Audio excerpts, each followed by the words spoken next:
السلام علیکم دوستو، کیسے ہیں آپ؟ امید ہے خیریت سے ہوں گے۔ ناظرین، جیسا کہ آپ جانتے ہیں کہ اے ایس ایف ایک پروفیشنل فورس ہے جس نے پاکستان کے اندر تمام اداروں میں اپنا ایک نام کما رکھا ہے، لیکن خوشخبری کی بات یہ ہے کہ اے ایس ایف کے چرچے اب پاکستان سے باہر بھی ہونے لگے ہیں۔ جی ہاں ناظرین، قطر نے پاکستانی گورنمنٹ سے ایئرپورٹ سیکیورٹی فورس کا سٹاف مانگ لیا ہے۔ جیسا کہ آپ جانتے ہیں کہ نومبر کے مہینے میں قطر میں فیفا ورلڈ کپ شروع ہو رہا ہے، جس کی سیکیورٹی کے لیے قطر نے خصوصی طور پر ایئرپورٹ سیکیورٹی فورس کے سٹاف کو منگوایا ہے، جس پر پاکستانی گورنمنٹ نے اس درخواست کو قبول کرتے ہوئے ایئرپورٹ سیکیورٹی فورس میں سے 200 کے قریب فیمیل سٹاف کو قطر میں فٹ بال ورلڈ کپ کی سیکیورٹی کے لیے بھجوانے کا فیصلہ کیا ہے، جس کے سلسلے میں head quarter A S F نے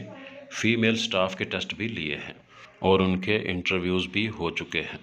اور ان کی فائنل سلیکشن بھی ہو چکی ہے۔ جی ہاں ناظرین،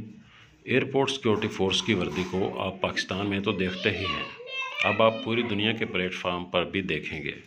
اور ورلڈ کپ کے میچوں میں آپ دیکھیں گے کہ ایئرپورٹ سیکیورٹی فورس کی وردی کے لوگ بھی وہاں پر خدمات سر انجام دے رہے ہوں گے۔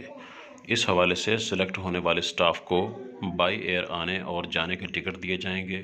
اور وہاں ان کو وی آئی پی ہوٹل میں رہائش دی جائے گی۔ اس کے علاوہ ان کو ایک بڑی رقم الاؤنسز کے طور پر بھی ادا کی جائے گی۔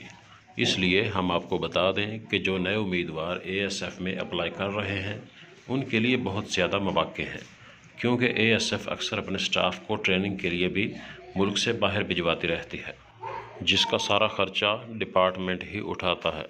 اگر آپ نے ابھی تک ہمارا چینل سبسکرائب نہیں کیا ہے تو ابھی سبسکرائب کر کے ہمارے ممبر بن جائیں، تاکہ آپ کو اے ایس ایف سے متعلق ہر طرح کی نیوز اور اپڈیٹ سب سے پہلے ملتی رہے۔ ملتے ہیں اگلی ویڈیو میں، تب تک کے لیے اللہ حافظ۔